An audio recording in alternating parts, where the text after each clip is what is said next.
ભારતનો સાહિત્યિક વારસો વિશે આપણે શીખતા હતા, જેની અંદર આપણે મધ્યકાલીન ભારતીય સાહિત્યનો પરિચય જે મોટો પ્રશ્ન છે તેમાંના વિભાગો ભણી રહ્યા છીએ. સૌથી પહેલા મધ્યયુગના આપણે આગળ શીખી ચૂક્યા કે તમિળ ભાષાનું સાહિત્ય સમજાવો, મધ્યયુગના ફારસી ભાષાનું સાહિત્ય સમજાવો, અને ત્રીજો નંબર આવે છે મધ્યયુગના પ્રાદેશિક ભાષાના સાહિત્ય વિશે સમજાવો. તો મધ્યયુગના પ્રાદેશિક ભાષાના સાહિત્ય, આપણો દેશ ઘણો વિશાળ છે અને એ વિશાળ હોવાને કારણે દિલ્હી જે મુખ્ય કેન્દ્ર હતું એ સિવાયના દિલ્હીના જુદા જુદા જે પ્રાંતો કહેવાય છે, જુદા જુદા પ્રદેશો છે, એ પ્રદેશોની અંદર આવી પ્રાદેશિક ભાષાઓનો ખૂબ સારો વિકાસ થયો હતો.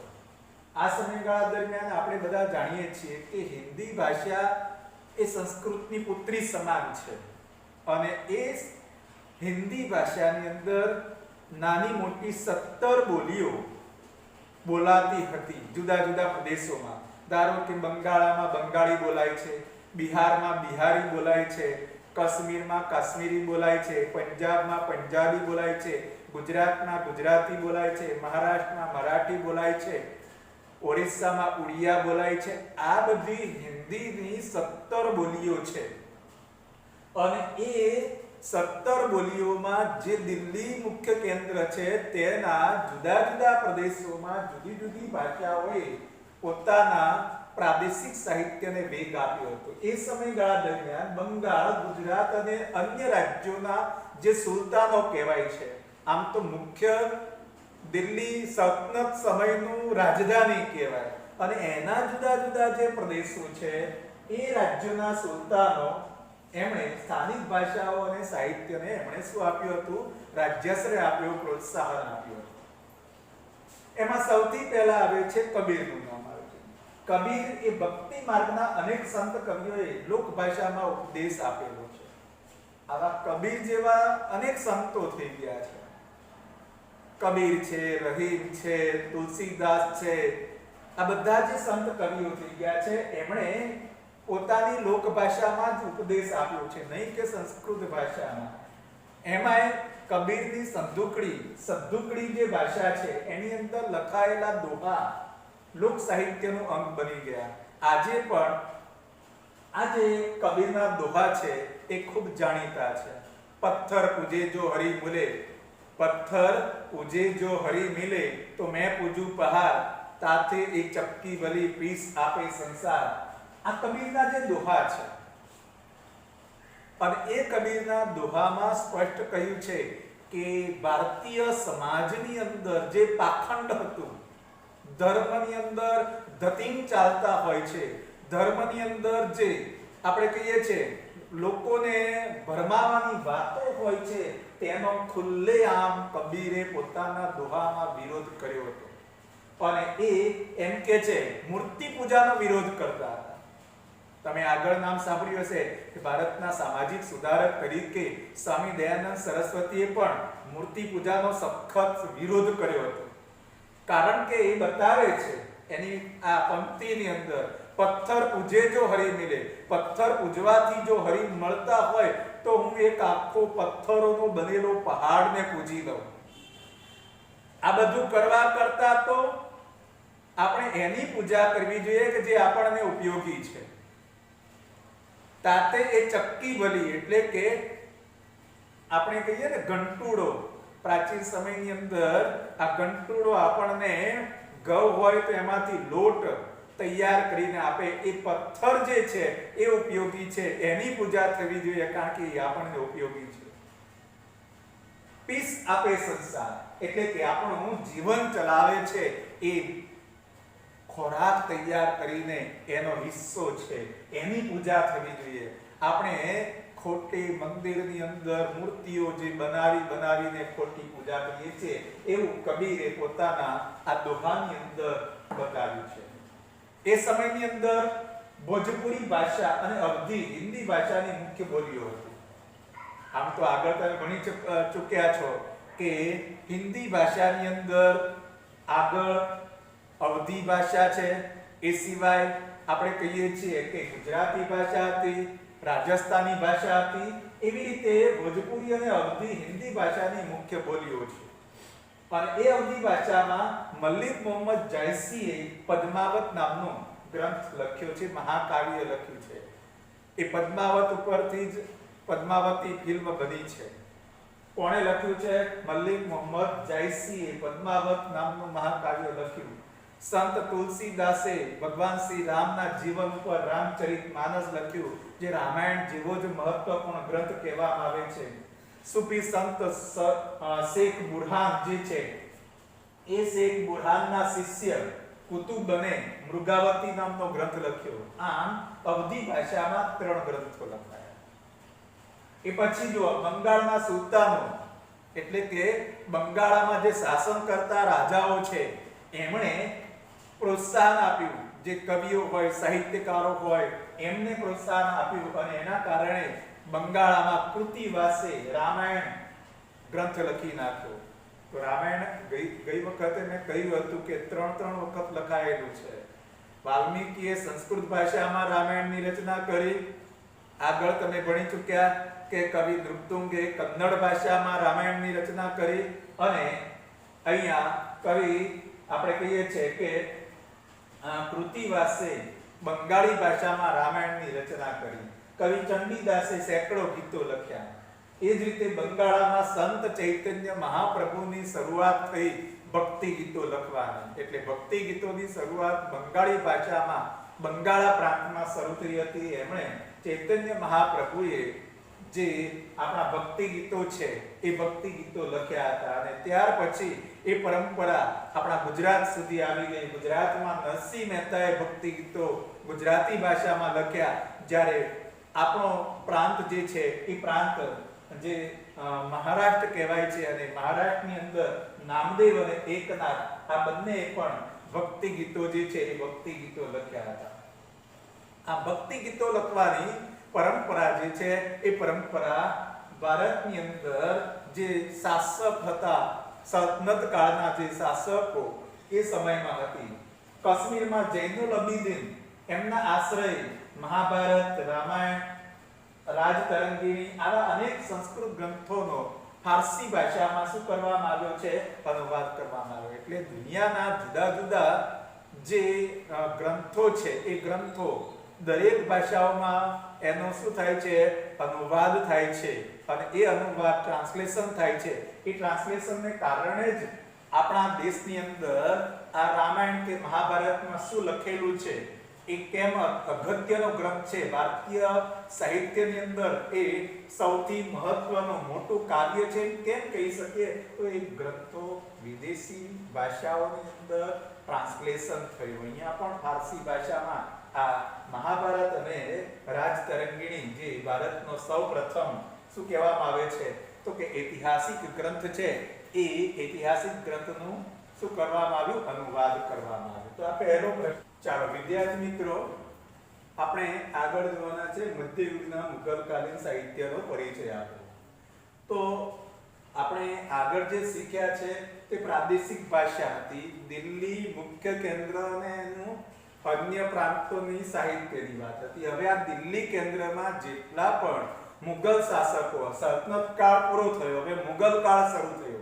અને આ મુઘલ કાળની અંદર મુઘલ બાદશાહો જે છે, એ મુઘલ બાદશાહ અને એમના જે શાહી પરિવારના સભ્યો છે, શાહી પરિવાર એટલે રાજવી પરિવાર, અને રાજવી પરિવારના સભ્યો તુર્કી ભાષાના ખૂબ સારા લેખક ગણવામાં આવે છે. એમાં સૌથી પહેલા બાબરે તુર્કી ભાષામાં તુજુકે બાબરી, ફારસીમાં બાબરનામા ગ્રંથનો એનો અનુવાદ કરવામાં આવ્યો. એટલે અહીંયા તમે જોઈ શકો છો કે 1526માં ઈસવીસન 1526માં દિલ્હીની ગાદી પર બાબર આવે છે. અને બાબરે અહીંયા તુજકે બાબરી નામની તુર્કી ભાષામાં જે આત્મકથા છે લખી છે, અને તે ફારસીમાં અનુવાદ થઈ બાબરનામાના. એના પછી જહાંગીરે તુર્કી ભાષામાં તુજુકે જહાંગીરી આત્મકથા લખી નાખી. જહાંગીરે કઈ આત્મકથા લખી નાખી? તુજુકે જહાંગીરી. એના પછી હુમાયુની બહેન, એટલે કે બાબર પછી કોણ આવે છે? હુમાયુ છે. અને એ હુમાયુન એની બહેન હતી ગુલબદન બેગમ. એણે હુમાયુની આત્મકથા લખી નાખી જે હુમાયુનામાના નામથી ઓળખાય.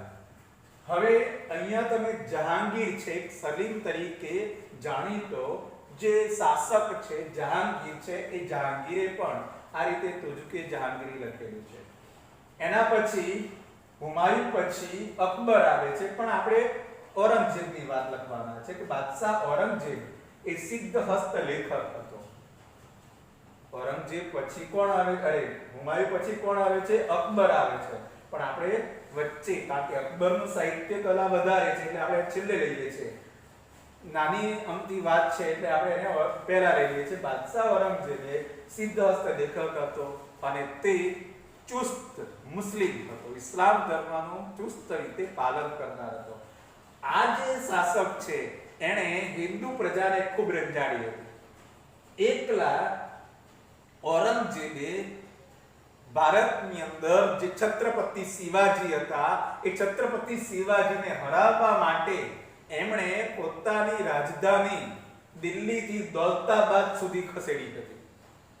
અને ઔરંગઝેબ સાથે ઘણી વખત શિવાજી જે છે, આમ શિવાજી તો ચાલાક હતા, ભારતીય અને મરાઠા જે છે એ રાજ્યની રચના કરી હતી, પણ આ ઔરંગઝેબની જે ચાલાકી છે એ શિવાજી આગળ કઈ ચાલે નહીં.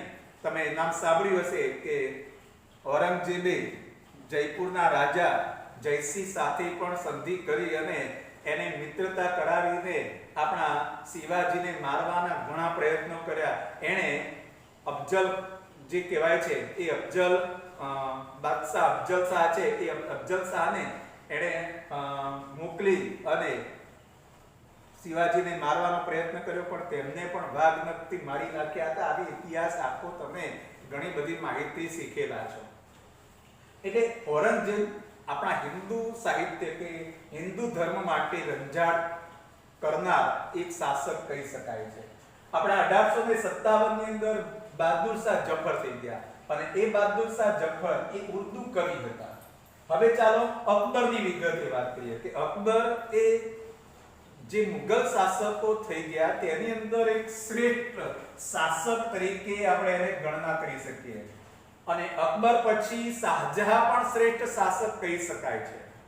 તો આ અકબરના સમયમાં તુલસીદાસ, સૂરદાસ, કેશવદાસ, રહીમ આવા હિન્દી ભાષાના મહાન સાહિત્યકારો થઈ ગયા હતા. અને એમણે દેશના ઘણા ભાગોમાં જે રહીમે લખેલા દોહા છે એ આજે પણ સુપ્રસિદ્ધ બન્યા છે. રહીમન વેનર મર ચુકે જે કહું આંગન જાહી. રહીમ કહે છે કે જે આંગણે જતા તમારો આદર સત્કાર ન થાય તે આંગણે ક્યારે જવું જોઈએ નહીં. જે એ માણસ જ મરી ચૂક્યો છે. કારણ કે અહીંયા રહીમ જે છે એ રહીમે આપણે ક્યાં જવું જોઈએ, કોની પાસે જવું જોઈએ એ બતાવ્યું છે. આવા તો બધા સાહિત્યકારો છે, તુલસીદાસ છે, સૂરદાસ છે, કેશવદાસ છે. આ ત્રણ વિશે તો સાહિત્યની અંદર ખૂબ સારું લખેલું છે. સૂર સૂર તુલસી શશી ઉદગણ કેશવદાસ. સૂર સૂર તુલસી શશી એટલે કે અહીંયા જે સૂર છે એ સૂરદાસ એમને શું કહ્યું છે તો કે સૂર્ય સમાન છે. સૂર સૂર તુલસી શશી, તુલસી શશીના નામથી ઓળખાયું છે. શશી એટલે ચંદ્ર સમાન છે. અને ઉદગન કેશવદાસ, ઉદગન કેશવદાસ, ઉદગન એટલે તારા. હિન્દી ભાષાના આ ત્રણ સાહિત્યકારો વિશે સાહિત્યની અંદર લખવામાં આવ્યું છે. સૂર સૂર તુલસી શશી ઉદગન કેશવદાસ એટલે કે સૂર્ય સમાન સૂરદાસ, ચંદ્ર સમાન તુલસીદાસ અને તારા સમાન કેશવદાસ છે. અને રહીમ તો આપણે જાણીએ છીએ કે રહીમના દોહા તો ખૂબ જાણીતા છે. આ કેશવદાસે પણ પ્રેમ અને વિરહના કાવ્યો લખ્યા છે. સુરદાસે રવલી સુર સારાવલી અને સુર સાગર નામના ગ્રંથો લખ્યા છે અને તુલસીદાસનો તો અહીંયા આપણે આગળ ભણી ચૂક્યા છે રામચરિત માનસ મહત્વપૂર્ણ ગ્રંથ લખ્યો છે. ચાલો, બાદશાહ અકબર એમણે પોતાની રાજધાની તમને ખબર છે ફતેહપુર સિકરીમાં વસાવી હતી અને ફતેહપુર સિકરીની અંદર એક આખું નવરત્નો રાખ્યા અને એમાં એક આખો સ્વતંત્ર વિભાગ ઉભો કરી દીધો કે જે સાહિત્ય કલા વિશે જ બધા લખ્યા કરે. એમણે મહાભારત, રામાયણ, અથર્વવેદ, ભગવદ્ ગીતા, પંચતંત્ર આવા ગ્રંથોનો ફારસી ભાષામાં અનુવાદ કરાવ્યો હતો અને એ અનુવાદ કરવા માટે એક આખો સ્વતંત્ર ખાતાની રચના કરી. એટલે બાદશાહ અકબરનું જે સાહિત્ય પ્રત્યેનો જે પ્રેમ છે એ અહીંયા તમને સૌથી વધારે જોવા મળે છે. એ સમયે અકબરના સમયમાં ઇતિહાસકાર અબુલ ફજલ પણ થઈ ગયા અને એ અબુલ ફજલે આઈન અકબરી નામનો એક મહત્વપૂર્ણ ઐતિહાસિક ગ્રંથ લખ્યો. વળી તેણે અકબરની આત્મકથા પણ લખી જેનું નામ આપવામાં આવ્યું અકબરનામા. કયું નામ આપવામાં આવ્યું? અકબરનામા. એ પછી અબુલ ફજલનો ભાઈ કોણ છે? ફૈજી. એણે પણ ફારસી ભાષામાં એ મહાન કવિ હતો અને તેણે સંસ્કૃત ગ્રંથોનો ફારસીમાં શું કરાવ્યો છે? અનુવાદ કરાવ્યો છે. આમ ભારતની અંદર જે મુગલ શાસકો થઈ ગયા છે એ મુગલ શાસકોએ આપણા મુગલ સાહિત્ય જે છે એ મુગલ સાહિત્યનો વિકાસ કર્યો હતો. તો અહીંયા વિદ્યાર્થી મિત્રો, આમ તો ઘણા બધા મુગલ શાસકો આવી ગયા. પહેલા કવિ બાબર આવે, બાબર પછી અકબર આવે, હુમાયુ આવે, હુમાયુ જે છે એના પછી અકબર આવે, અકબર પછી શાહજહાં આવે, શાહજહાં પછી આપણે કહીએ છીએ ઔરંગઝેબ આવે, ઔરંગઝેબ પછી બહાદુર શાહ જફર આવે. આ વચ્ચે જહાંગીર થોડો સમય માટે એ એમના કુટુંબનો નથી પરંતુ થોડા સમય માટે શાસન કરનાર છે એટલે જહાંગીર આવે. તો આ બધા શાસકો એ જુદા જુદા સમયે ભારતને દિલ્હીની ગાદી પર બેઠા હતા. ચાલો, તો આ મુગલકાલીન સાહિત્યની ચર્ચા કરી, વધારે આવતા એપિસોડમાં જોઈશું. હરિઓમ.